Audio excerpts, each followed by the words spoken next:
नमस्कार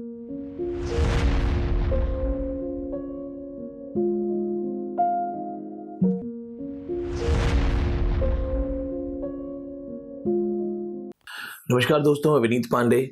आज बात करेंगे इस वक्त यूट्यूब पे जो हंगामा मचा हुआ है, संदीप माहेश्वरी, विवेक बिंद्रा।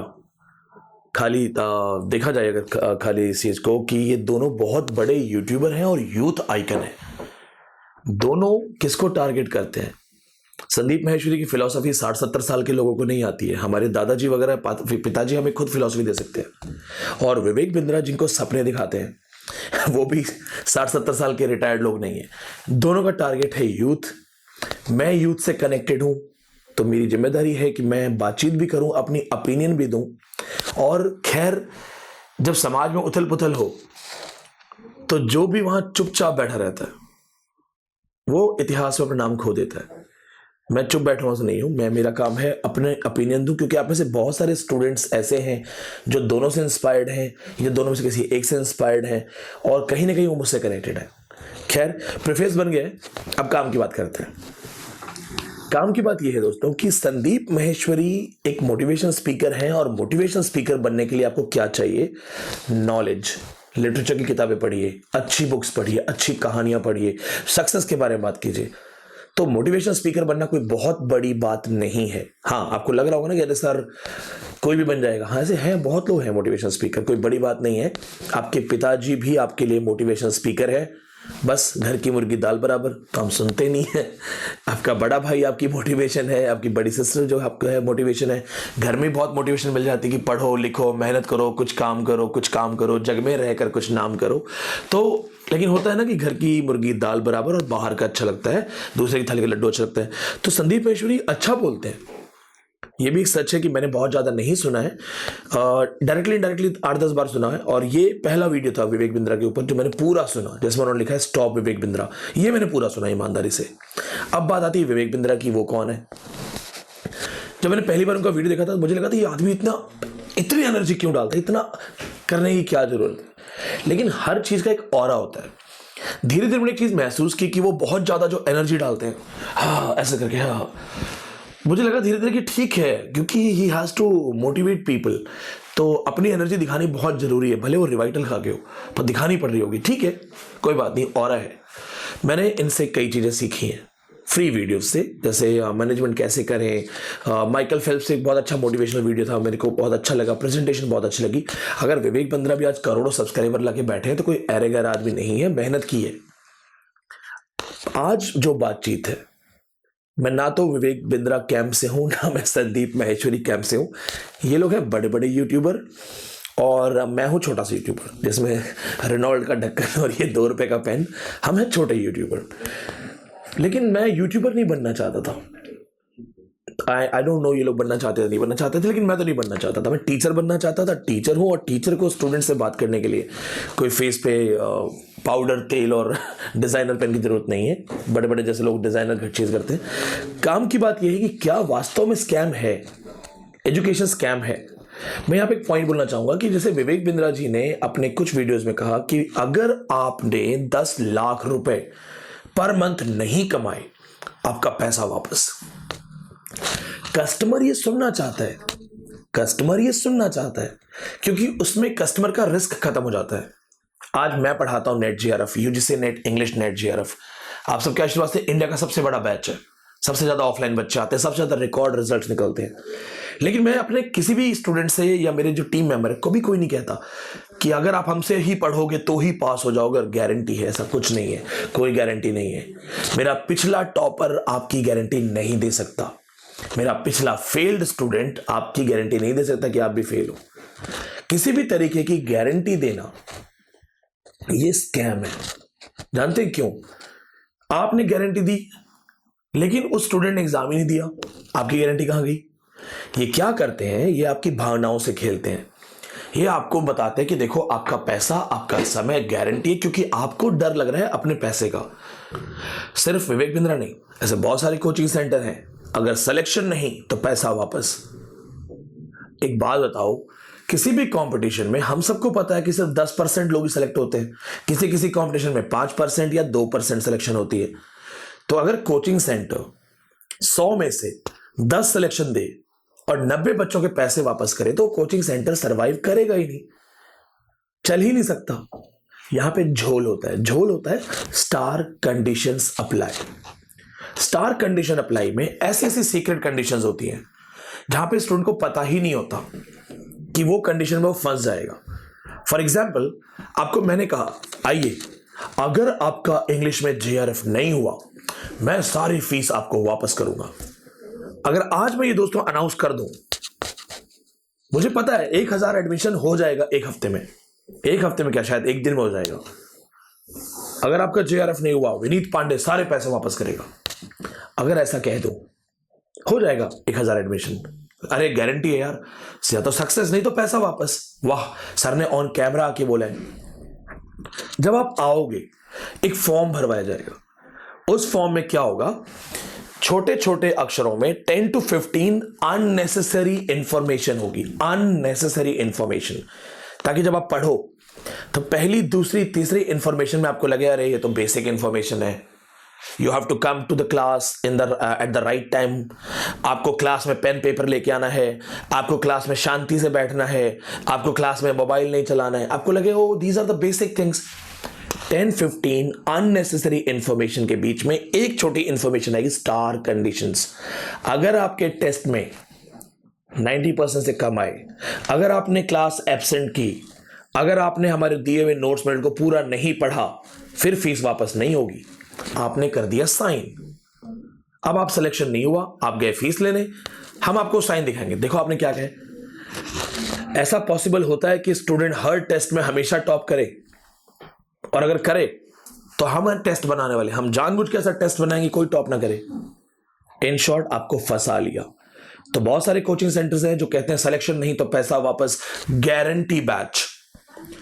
आपको टारगेट किया जाता है, शुद्ध हिंदी में आपको बकरा बनाया जाता है। आपको समझना पड़ेगा कि एक टीचर मुझे गारंटी बैच क्यों दे रहा है। क्या द्रोणाचार्य अर्जुन और दुर्योधन की फैमिली के सामने जाके बोलते होंगे I am Dronacharya guarantee batch? नहीं भैया, उनकी गारंटी बैच में एक दुर्योधन निकला, एक दुशासन निकला, कोई गारंटी नहीं होती। एजुकेशन अपने आप में सबसे बड़ा स्कैम है। पढ़ता कौन है? स्टूडेंट। मेहनत कौन करता है? स्टूडेंट। पैसा कौन देता है? स्टूडेंट। और फेल होने की जिम्मेदारी किसकी होती है? स्टूडेंट की होती है फेल होने की जिम्मेदारी। अब दुनिया को छोड़िए, मैं अपना बताता हूं आपको। एक दिन एक स्टूडेंट के फादर आए, मेरी लड़की आपके यहां पढ़ती थी, फेल हो गई। इससे पहले कि मैं कुछ जवाब देने की बात करता, सोचता या कुछ भी अपने तरह से बोलता कि सर हमारा जिम्मेदारी नहीं है, किस्मत अच्छी थी, रिजल्ट निकला था।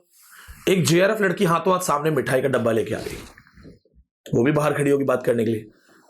मैंने उनको अंदर बुलाया, मैंने कहा आपका JRF इसी क्लास से हुआ है? हाँ सर। तो मैंने कहा सर आपकी डॉटर का क्यों नहीं हुआ, इस बच्ची को? और मैंने पूछा, मैंने कहा अलग से पढ़ाया था, अलग से नोट दिए थे क्या, मैंने आपको कोई अलग से काउंसलिंग दी थी, अलग से मोटिवेशन दिया था? नहीं सर। फेलियर की जिम्मेदारी स्टूडेंट की ही होती है। एजुकेशन अपने आप में बहुत बड़ा स्कैम है। अब मैं अपने जीवन से रिलेटेड चीजें बताता हूं, क्योंकि ठीक है संदीप माहेश्वरी गलत है, विवेक बिंद्रा गलत है, वो आप देखो, कोर्ट देखे, दुनिया देखे, मेरा अधिकार नहीं है मैं अपना विचार वन साइडेड या सेकंड दो अनदर साइडेड ऑन कैमरा दूं। मैं सिर्फ इतना कहना चाहूंगा कि मुझे बिंद्रा जी की सिर्फ एक चीज अच्छी नहीं लगी, गारंटी देना गलत है। गारंटी में आप किसी के इमोशन से खेल जाते हो, और अगर आप गारंटी देते हो तो फिर कंप्लेंट होनी नहीं चाहिए थी, फिर तो वीडियोस आते हैं आपके सपोर्ट में कि नहीं भाई मुझे पैसे मिले वापस। अब आती है बात, इस तरह के स्कैम्स क्या मैंने भी देखे हैं। मैंने कुछ पॉइंट्स बनाए क्योंकि जिंदगी काफी लंबी है और इतना जी चुका हूं मैं। अब मैं आपसे अपना एक्सपीरियंस शेयर करता हूं। शुरुआती दिनों में, मैं राजस्थान से हूं, तो MBA कॉलेजेस, इंजीनियरिंग कॉलेजेस में वहां पे भी इंग्लिश बोलने वाले टीचर्स को रखा जाता था, और मेरी इंग्लिश थोड़ी सी ठीक थी दूसरों से। तो जब मैंने वहां ज्वाइन किया, काश मैं आपको कॉलेज का नाम बता सकता, नाम नहीं बताऊंगा, MBA और PGDM के एडमिशंस पर टीचर्स को, एजेंट्स को, स्टूडेंट्स को 25 to 30% कमीशन मिलता था। जी हाँ दोस्तों, ऑन कैमरा बोल रहा हूं। अरिंदम चौधरी नाम का एक बहुत बड़ा स्कैमस्टर था, जो उस वक्त मैनेजमेंट गुरु, मीडिया गुरु बना हुआ था। शाहरुख खान भी उसके साथ ऐड में आते थे। उनका एक कॉन्सेप्ट था कि ज़्यादा से ज़्यादा एडमिशन्स होंगे, इस तरह से अर्निंग होगी एंड जस्ट किसी भी तरह से स्टूडेंट को फंसाओ। मैंने लिटरली इसको अपनी आंखों से देखा है और आज मुझे कहने में बुरा भी लग रहा है। मैंने भी प्रयास किया था एक एडमिशन करवाने का PGDM के अंदर। मेरी सैलरी थी 12,000। प्रॉमिस मुझे किया गया था कि अगर 25% भी मुझे मिलता है तो जो सामने वाले की फीस है 3.5 साढ़े 4 लाख, उसका मुझे 25% मिलेगा। 12,000 की सैलरी वाले को आप लगभग 70-80 हज़ार 1 लाख का प्रॉमिस कर रहे हो। मेरी उम्र भी कुछ ऐसी थी, 21-22 साल, शुरुआती कॉलेजेस में। मैंने भी प्रयास किया, एक दो लोगों के मैं संपर्क में था जिनको रोज कन्विंस करना, ज्वाइन करो, ये बेस्ट है, बेहतरीन है, तुम्हारा जीवन बदल जाएगा। हमें बकायदा उस कॉलेज में बेचना सिखाया गया। टीचर्स भी बेच रहे थे। कई टीचर्स ऐसे थे जो आजकल आप देखा ना, आजकल आपने मार्केटिंग चलती है, डायमंड बन के कोई आ रहा है, कोई MLM करके आ रहा है। हमारे यहाँ भी टीचर्स थे, 10 एडमिशन करवाया 5 लाख ले गया, 15 एडमिशन करवाया 15 लाख ले गया। हम उनको देखते थे, अरे सर ये सर गाड़ी में आते हैं, इन्होंने 12 एडमिशन करवा दिए।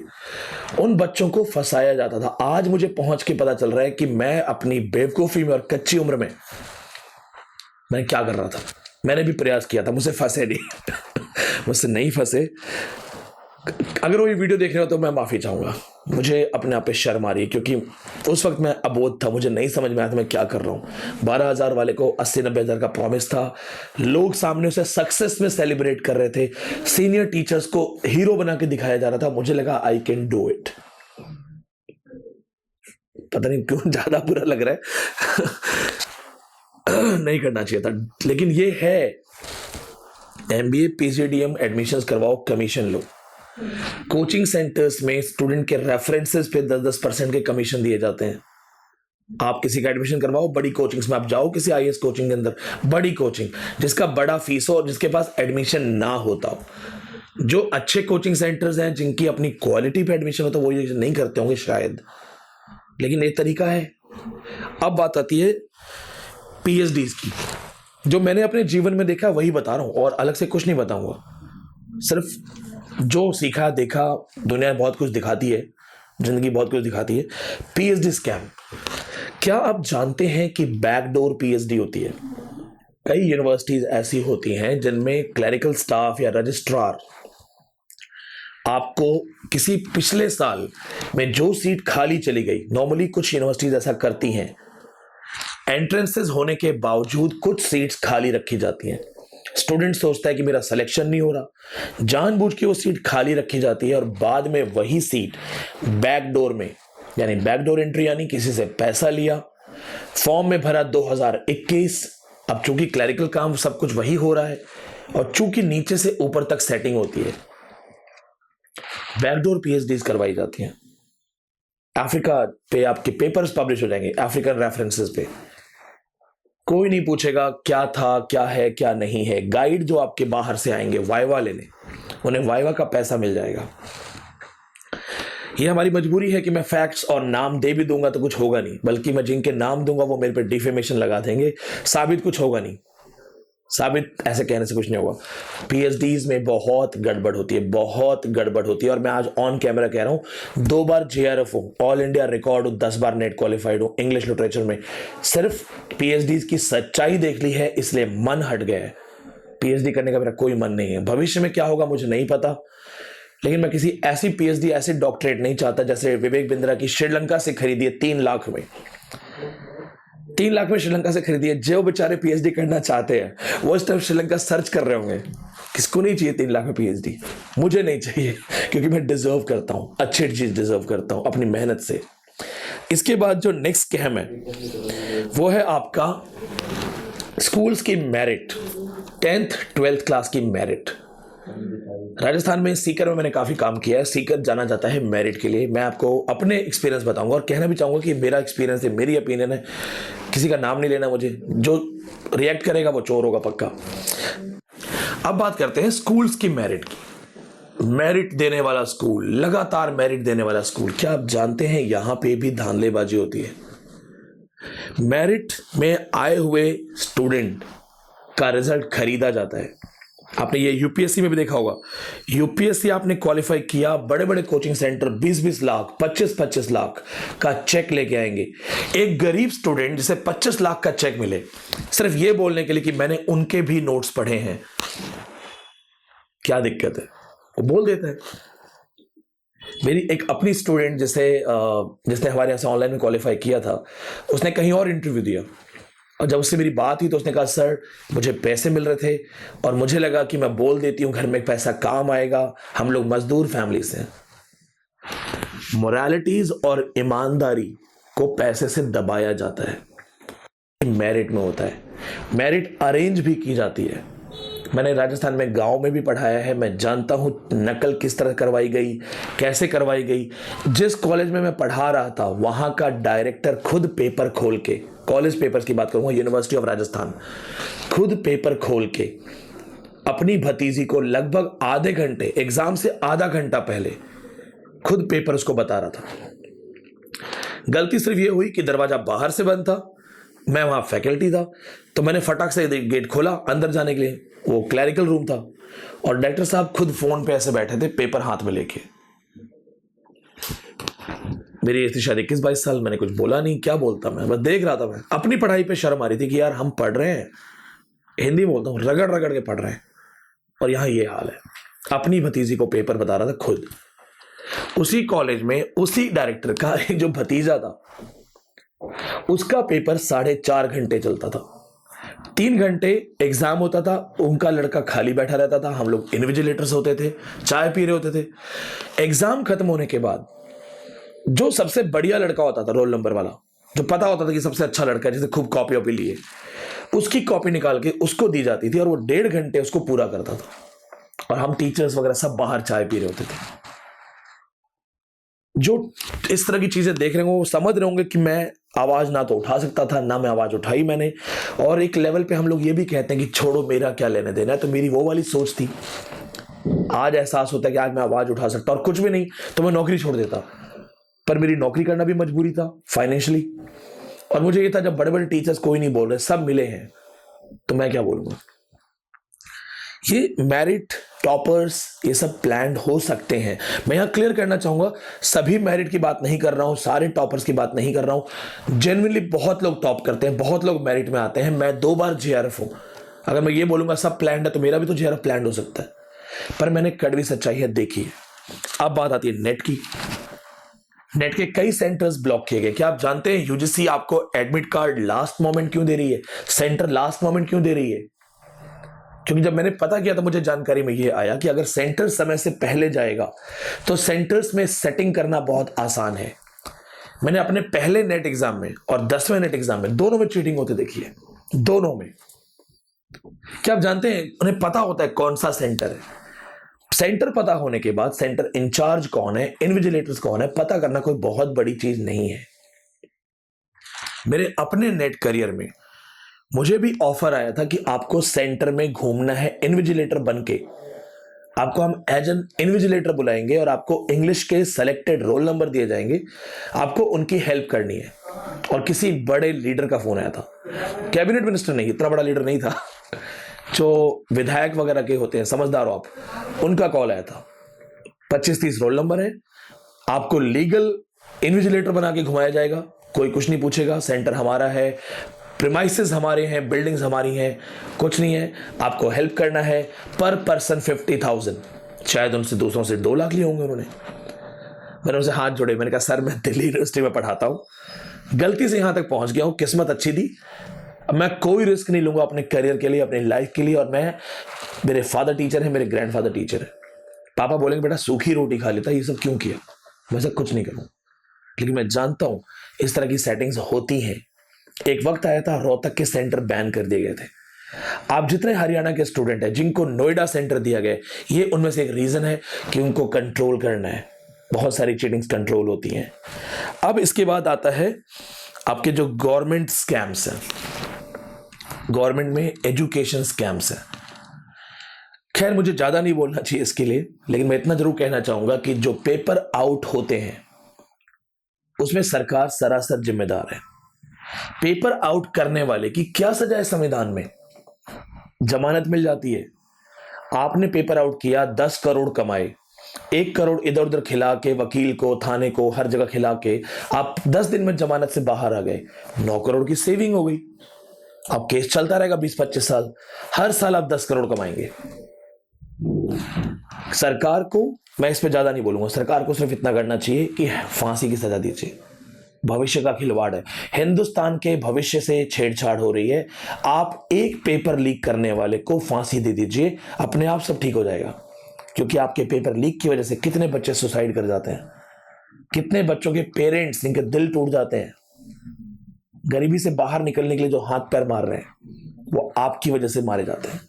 एक को फांसी दे दीजिए, एक पेपर लीक करने वाले को फांसी दे दीजिए। देखिए आपका नीट एंड क्लीन ना हो जाए। एक सेंटर में इन्विजिलेटर की जरूरत नहीं पड़ेगी आपको, सिर्फ आप में दम होना चाहिए। लॉ को आप इंप्लीमेंट कीजिए। अब ये अंतिम चीज है। और दोस्तों अगर बात समझ में आ रही है तो सब्सक्राइब करना। मेरा गला भी खराब है, मैंने गर्म पानी पी के रिकॉर्डिंग की है। एमएनसीज आपकी एजुकेशन में आ गई, मल्टीनेशनल कंपनीज। किसी के साथ शाहरुख खान घूम रहा है, किसी के साथ सौरव गांगुली है, कोई क्रिकेट को स्पॉन्सर कर रहा है।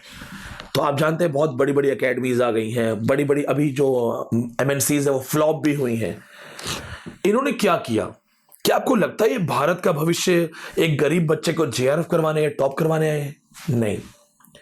इन्होंने क्या किया, रैंडम जितने यूट्यूबर्स अच्छा काम कर रहे थे उनको सबको बुलाया। यूट्यूबर्स की इनकम, जो हम जैसे टीचर्स हैं या जो भी यूट्यूबर्स हैं, हमारी इनकम यूट्यूब रेवेन्यू से नहीं आती है। यूट्यूब हमारे इतने व्यू ही नहीं होते क्योंकि इंडिया है, पढ़ाई लिखाई की बात करने वालों के व्यू कम होते हैं, डांस वांस नाच गाना उनके ज्यादा होते हैं। ठीक है, हमारे व्यूज तो आते नहीं है। हम किससे कमाते हैं? जो टीचर अच्छा पढ़ाता है, जिसके पास एडमिशन हो गया, पढ़ाएगा। इन्होंने सारे यूट्यूब चैनल्स को जोड़ा और अपनी बड़ी बड़ी कंपनियां लॉन्च कर दी। आप जानते हैं किसमें शाहरुख खान आता है, आप जानते हैं आईपीएल क्रिकेट को स्पॉन्सर कौन कर रहा है, या जो वेब सीरीज वगैरह बनवा रहे हैं अपने नाम पे। इन्होंने क्या किया, उन सारे यूट्यूबर्स की सब्सक्रिप्शन ले ली। मैं आपको ऑन कैमरा कह रहा हूं, अगर आपको लगता है ये मल्टीनेशनल कंपनी स्टूडेंट्स को पढ़ा के कमाती हैं, नहीं, स्टूडेंट की फीस इनकी कमाई नहीं है, इनकी कमाई है यूट्यूब से। 35,000 करोड़ की कंपनी, दूसरी 15,000 करोड़ के ऊपर, एक पे तो घोटाला ही लगा हुआ है, उनका घर बेचने वाली कंडीशन है। क्या इसको फर्क पड़ता है कि भारत के एक छोटे से राज्य के छोटे से गांव का एक लड़का है, उसका भविष्य मेरी जिम्मेदारी है? आप कंपनी देख के ज्वाइन करते हो क्योंकि प्रमोशन है, पैसा है। शाहरुख खान आके मेरे लिए भी बोल देगा, अगर मेरे पास पैसा होगा शाहरुख खान मेरे लिए भी बोल देगा, लेकिन पढ़ाएगा कौन? कंपनी का मालिक, कंपनी या टीचर? आप कंपनी प्रमोशंस में, बड़े बड़े ब्रांड प्रमोशन में, ऐसे हुंकार बैच, ताबड़तोड़ बैच, एटम बैच, महाप्रलय बैच, खतरनाक बैच, और कौन से चल रहे हैं, प्रचंड बैच, ये आपके इमोशन से खेल है, आपके इमोशंस हैं। ऐसे होगा जेआरएफ, इस बार जेआरएफ पक्का, ये आपको खेल के बेवकूफ बना रहे हैं क्योंकि इनको टारगेट मिलता है। उन एकेडमीज में जहां पे ये टीचर्स काम कर रहे हैं, इनको टारगेट मिलता है। ये आपको इंडिपेंडेंट प्रोफेसर स्टैंडर्ड पे नहीं पढ़ा सकते, इनको टारगेट मिलता है। ये कहेंगे ना कि सर मैं 1 महीना ज्यादा पढ़ा दूं क्या, सिलेबस तो पूरा हो गया लेकिन मैं 1 महीना ज्यादा पढ़ाना चाहता हूं। वो कहेंगे नहीं, आपको सिलेबस के पैसे मिलते हैं, आप क्यों पढ़ाओगे 1 महीना ज्यादा, हम नहीं देंगे पैसे। नहीं मिलेगा पैसा, क्यों पढ़ाएगा वो? और अभी वो जो बड़े टीचर बन गए थे बोर्ड वोर्ड लगा के, उनको हटा दिया। सारे बड़े टीचर्स अपने अपने प्लेटफॉर्म ढूंढ रहे हैं क्योंकि वो बड़े पहले थे भी नहीं, उनको बड़ा बनाया था। मेरे पास भी बहुत कॉल आई थी, मेरे स्टूडेंट्स तो जानते भी हैं, बहुत कॉल आई थी, आ जा आ जा आ जा, बहुत कॉल आई थी, बहुत। आई थिंक 200-250 हो गई होंगी पिछले 5 साल में। मेल्स तो मैं देखता नहीं उनकी, बल्कि एक बार मैंने मजाक में कंपेयर किया था शाहरुख खान वाली को और सौरव गांगुली और जो क्रिकेट स्पॉन्सर है। एक का कॉल आया, मैंने झूठ बोला, मैंने कहा शाहरुख खान वाली तो मुझे 5 करोड़ के ऊपर दे रही है। अरे सर आप बैठिए तो सही, आप आइए सर बैंगलोर, हम करेंगे सर। अरे मुझे क्यों 5 करोड़ दे रहे हो यार, टीचरों में नॉर्मल। उन्हें मेरे यूट्यूब सब्सक्रिप्शंस अपनी तरफ डाइवर्ट करने थे, लगभग 4.5 लाख रुपए हैं, 4.5 लाख यूट्यूब सब्सक्रिप्शन उधर डाइवर्ट हो जाएंगे, चैनल अलाइन हो जाएगा, मेरा अपना चैनल डिलीट करवा दिया जाएगा। पापा ने सिखाया था, आधी छोड़ पूरी को धावे, आधी मिले न पूरी पावे। अपनी छोड़ के बड़ी बड़ी चीजों के पीछे भागोगे, अपना खोदोगे, अपना बेस खोदोगे। आज बहुत बड़े बड़े टीचर्स जो बड़े बड़े प्लेटफॉर्म पे थे उनको निकाल दिया गया। सिर्फ कुछ ऐसे हैं जो आज भी सरवाइव कर गए, जिनकी अपनी पहचान थी। बाकी बड़े टीचर सब स्ट्रगल कर रहे हैं। ये भी स्कैम है, आपको फंसाया जाता है। एक बात बताओ, आपको बड़े बड़े हीरोज के पोस्टर दिखा के एडमिशन करवाया जाता है, आपके हीरो को आपके एग्जाम के बारे में पता भी नहीं होगा। वो टर्नओवर देखते हैं, वो नहीं देखते आपका टीचर आपको सिर्फ बेसिक 45 मिनट्स पढ़ा रहा है या एक्चुअली उसने कंटेंट पढ़ाया है। क्या आप देखते हो? ये भी मुझे बोलना चाहिए। चलो, ये सब मिलके आपको लूट रहे हैं, तो आप कौन हो? आप भी तो लूटने को तैयार बैठे हो। किसने लिख दिया इंडिया का बेस्ट कोचिंग? हाँ, इंडिया का बेस्ट कोचिंग। अरे कैसे? आपको आधे टीचर वो पढ़ा रहे हैं जिनके अपने जेआरएफ नहीं है। क्यों नहीं है जेआरएफ? आप तो बेस्ट हो ना, आप तो पढ़ाते हो ना। मैं मेरे फील्ड में बेस्ट हूं, मैं 2 बार जेआरएफ करके बैठा हूं, एग्जाम दिया होगा। अगर इसी फील्ड में हो, इसी कोचिंग में हो, यही तुम्हारा फ्यूचर और करियर है, तो एग्जाम दे रहे होगे। क्यों आपको टीचर्स जो रिव्यू दे रहे होते हैं वो खुद एग्जाम दे के आते, कहते मैंने एग्जाम दिए? आरटीआई लगा लो आपको पता चलेगा जो आपको पढ़ा रहा है ना, वो पिछले 3 अटेम्प्ट से खुद फेल हो रहा है। क्योंकि यूट्यूब है, अंग्रेजी बोल दी, कैमरा लगा दिया, बच्चा बेवकूफ। हाँ, अच्छी बात। आपको बेवकूफ बनाया जा रहा है। आपको ऐसे लोग पढ़ा रहे हैं जिन्हें आपके सब्जेक्ट का बेसिक नहीं पता। बहुत लोग ऐसे हैं जो पेपर 1 मैथ्स की वजह से क्वालिफाई करते हैं, एसएससी की वजह से, और पेपर 1 और इंग्लिश या कोई भी सब्जेक्ट मिला के क्वालिफाई कर जाते हैं, और आपको लगता है कोचेज हैं। कभी आपने सोचा है कौन हो आप? आप हाई लेवल स्टडीज कर रहे हो। कभी आपने सोचा है मेरा टीचर एक्चुअली लायक है नहीं है? आप आते हो ऑफर्स के चक्कर में। दिवाली ऑफर, एक है कोटा की कोई coaching, Diwali offer, Holi offer. आप पढ़ के, आप ऐसे टीचर से पढ़ के जो ऑफर दे देते थे, स्कूल में आ जाओ ऑफर है, आज रक्षाबंधन ऑफर है। ऑफर्स ये सब टीचर के काम नहीं होते। टीचर अच्छा पढ़ाता है, बच्चा अपने आप आ जाता है। टीचर्स को महाभयंकर बैच करके, मतलब अगर महाभयंकर बैच नहीं है तो तुम नहीं पढ़ाओगे। अगर प्रचंड बैच नहीं है तो तुम नहीं पढ़ाओगे। ये तरीका होता है। महासंग्राम बैच और दोनों थंबनेल में आग निकल रही है। तो मतलब अगर, सॉरी सर बट लेकिन मुझे तो सिंपल पढ़ना था सर, महासंग्राम तो पढ़ना ही नहीं है। ओहो, हम आपको फैक्ट्स नहीं पढ़ाएंगे, फिर हम अच्छा नहीं पढ़ाएंगे क्योंकि हम तो महासंग्राम में पढ़ाते हैं। अच्छा सर, महासंग्राम में क्या पढ़ाते हो सर? वो तुम्हें ना 2000 रुपये देने के बाद बताएंगे हम। 2000 दो, महासंग्राम पढ़ाते हैं। मेरे दोस्तों, मेरे भाइयों, मेरी बहनों, दोस्तों, बच्चों, जो मानना चाहो मानो, तुम खुद भी जिम्मेदार हो। तुम खुद भी जिम्मेदार हो। अपनी इनोसेंस को इतना भी मत फैला दो कि लोग तुम्हें बेवकूफ बनाए। कॉमन सेंस लगाओ। सर मुझे जेआरएफ करना है, जूनियर रिसर्च फेलोशिप चाहिए। सर आपने तो किया ही होगा। जो तुम्हें कह रहा है कि मैं माउंट एवरेस्ट पे चढ़ाऊंगा, माउंट एवरेस्ट पे, पूछ तो लो कि सर आप जब पहली बार चढ़े थे तो ऐसा तो नहीं था कोई आपको लेके गया था? आपको अच्छे से माउंट एवरेस्ट पे चढ़ना, 4-5 बार 10 बार तो चढ़े हो गए ना, तभी ना एक्सपर्ट हो। गलती से क्रिकेट में आईपीएल में छक्का मैं भी मार दूंगा। शोएब अख्तर की बॉल पे आंख बंद करके घुमाऊंगा, 100-200 बॉल में एक छक्का मैं मार ही दूंगा, लग ही जाएगा। इतना तेज फेंकता कि बैट भी लगा तो छक्का जाएगा, तो मैं सचिन बन जाऊंगा। आपकी गलती है। Promotions, website, offer, 30% off, early bird offer, इन चक्रों में क्वालिटी नहीं देखते हो। और ये तरीका होता है, ये तरीका होता है। जादू दिखाने वाला क्या करता है? जब वो आपके सामने जादू करता है तो टेंट्रम्स करता है, म्यूजिक एंड ऑल, ताकि आपका अटेंशन डाइवर्ट हो जाए। ये सारे अटेंशन डाइवर्ट करते हैं, आप फंस जाते हो। कोचिंग बिजनेस अपने आप में बहुत बड़ा स्कैम है। हाँ, अब रही बात जो लोग मेहनत कर रहे हैं, अच्छा पढ़ा रहे हैं, सबसे पहले देखो अच्छा पढ़ाना एक चीज। हाँ, ये भी देखना अच्छा पढ़ाना क्या होता है। तुम्हें जीरो नॉलेज है तो जो 10% भी पढ़ाएगा तुम्हारे लिए अच्छा है, तो थोड़ा दिमाग लगाओ। टीचर्स के रिकॉर्ड्स, एक्सपीरियंसेस देखो। अगर हाईली क्वालिफाइड टीचर होगा तो अच्छी जगह पढ़ा रहा होगा, अच्छी जगह पढ़ा रहा होगा, उसकी टीचिंग में आएगा। 10 से 15 वीडियो देखो एक टीचर के, अलग अलग लाइव क्लासेस में देखो। कैमरे पे रिकॉर्ड करके कोई 10 मिनट कुछ भी बोल सकता है, मैं भी भीष्म पितामह बन के बोल दूंगा। लाइव क्लासेस में कोई कट्स नहीं होते, कोई एडिट नहीं होता। उनके लाइव क्लासेस देखो, देखो नॉलेज डिलीवरी कितनी है, फेस पे देखो कॉन्फिडेंस कितनी है। मेहनती टीचर ईमानदारी से पढ़ाएगा, वो लाइव भी आके पढ़ाएगा, उसे कोई टेंशन नहीं होगी, उसे कोई डर नहीं है क्या पूछना है क्या नहीं है। ईमानदारी से चुनो, क्योंकि तुम्हारा फ्यूचर है। पैसा इंपॉर्टेंट नहीं है, पैसा तो कोई 5-10 हज़ार का तुम्हें बेवकूफ बनाएगा, कमा लोगे।